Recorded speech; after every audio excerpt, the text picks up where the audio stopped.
Britain के प्रधानमंत्री Boris Johnson आज भारत के प्रधानमंत्री नरेंद्र मोदी से मिले और इस दौरान उन्होंने दोनों देशों के आपसी रिश्तों से लेकर बिजनेस समेत के कई मुद्दों पर बातचीत की। भारत दौरे पर आए ब्रिटेन के प्रधानमंत्री बोरिस जॉनसन ने आज प्रधानमंत्री नरेंद्र मोदी से खास अंदाज में मुलाकात की।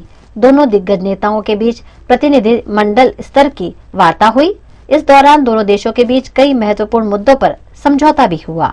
संयुक्त बयान के दौरान प्रधानमंत्री नरेंद्र मोदी ने कहा कि पिछले कई वर्षों से भारत और यूके के संबंधों को मजबूत करने में प्रधानमंत्री जॉनसन की बहुत महत्वपूर्ण भूमिका रही है।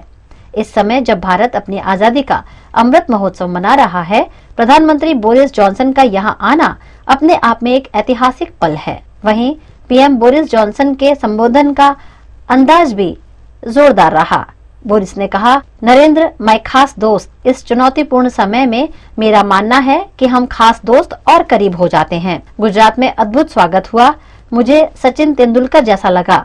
मेरा चेहरा अमिताभ बच्चन की तरह खिला हुआ था। आगे बोरिस ने कहा कि आज हमारी शानदार बातचीत हुई और हमने अपने रिश्ते को हर तरह से मजबूत किया है। भारत और ब्रिटेन के बीच साझेदारी हमारे समय की परिभाषित दोस्ती में से एक है। ब्रिटिश पीएम ने कहा कि ब्रिटेन नौकरशाही को कम करने और रक्षा खरीद के लिए डिलीवरी के समय को कम करने के लिए भारत विशिष्ट खुला सामान्य निर्यात लाइसेंस बना रहा है। पीएम ने कहा कि हमने यूक्रेन में तुरंत युद्ध विराम और समस्या के समाधान के लिए डायलॉग और डिप्लोमेसी पर बल दिया।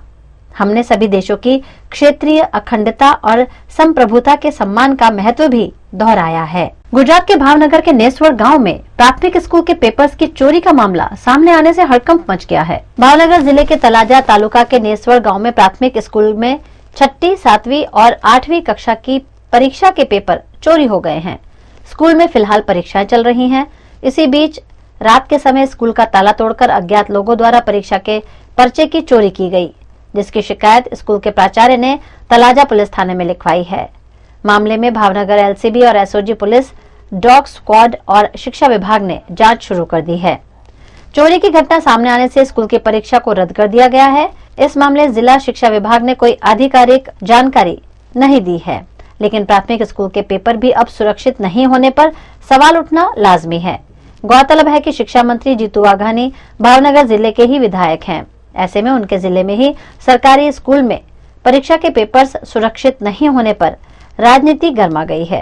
एमएस यूनिवर्सिटी की कई फैकल्टीज में परीक्षा को 45 दिन बीत जाने के बाद भी फर्स्ट ईयर के छात्रों को परिणाम नहीं दिया गया है, जिस पर एबीवीपी ने विरोध प्रदर्शन किया। एमएस यूनिवर्सिटी की commerce, art, science, law, home science, technology, polytechnic, social work और पादरा कॉलेज में फर्स्ट ईयर का परिणाम नहीं दिया गया है, जिस पर अखिल भारतीय विद्यार्थी परिषद के छात्रों द्वारा एमएस यूनिवर्सिटी मुख्यालय पर मोर्चा ले जाते हुए हंगामा किया। आज रोज अखिल भारतीय विद्यार्थी परिषद एबीवीपी द्वारा faculty of commerce, arts, science, home science, polytechnic, technology દરેક ફેકલ્ટીના ફર્સ્ટ યરના વિદ્યાર્થીઓના પરિણામ હજુ સુધી યુનિવર્સિટી દ્વારા જાહેર કરવામાં નથી આવ્યા।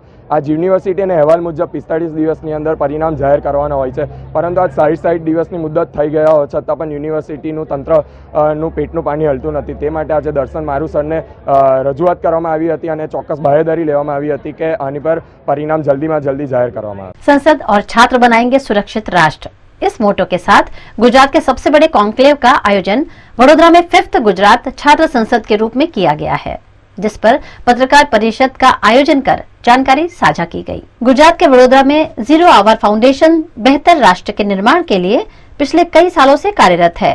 कोरोना के चलते 2 साल के अंतराल के बाद फिर एक बार वडोदरा में जीरो आवर फाउंडेशन द्वारा पारेल यूनिवर्सिटी के सहयोग से कॉन्क्लेव का आयोजन किया गया है, जिसमें विभिन्न क्षेत्र से जुड़े अग्रणी अपने विचारों का युवाओं के साथ आदान प्रदान करेंगे। इस बार जीरो आवर फाउंडेशन अपने 7वें साल में है।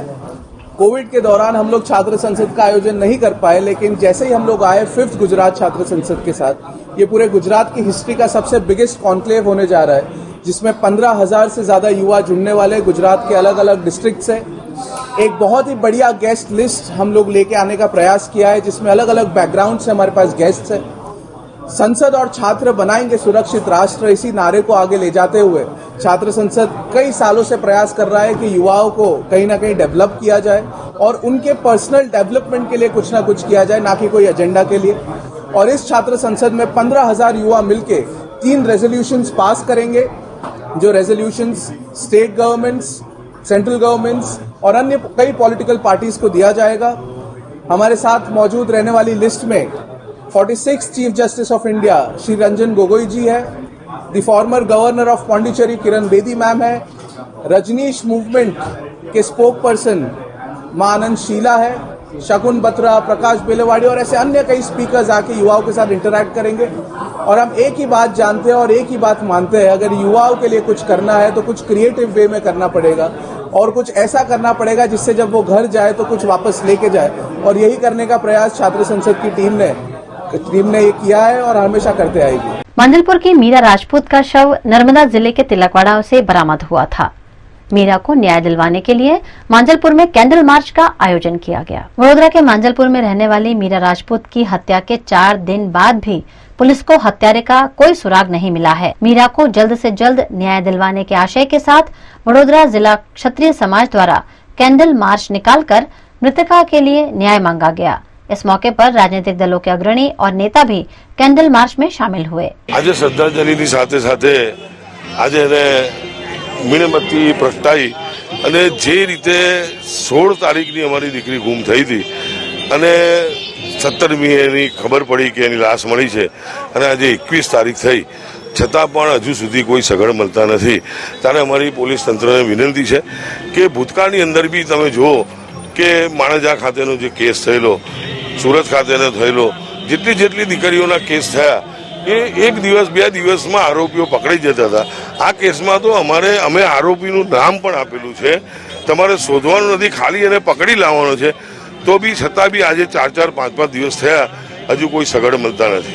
બિલકુલ યોગ્ય નથી, નિંદનીય છે, કારણ કે આ નલિયાકાંડથી સિલસિલો જે ચાલુ થયો છે, ગ્રીષ્માબેન, સૃષ્ટિબેન, હેમાબેનની બી કલોલમાં 4-5 દિવસ પહેલા આવી જ રીતે ભર બજારમાં એમના પેટ ઉપર ચપ્પુ મારીને એમના પૂર્વ પતિ હત્યા કરેલી છે।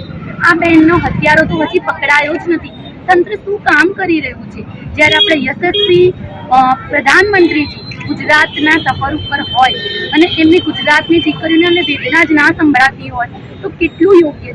लेटेस्ट खबरों के लिए यूं ही देखते रहिए VNM न्यूज और हाँ, VNM टीवी की YouTube चैनल को लाइक, शेयर और सब्सक्राइब जरूर करें। और हाँ, इस बेल आइकन को दबाना ना भूले, इसे प्रेस करते ही आपको मिलेगी VNM टीवी YouTube चैनल की सारी नोटिफिकेशंस और आप रहेंगे खबरों से अपडेटेड।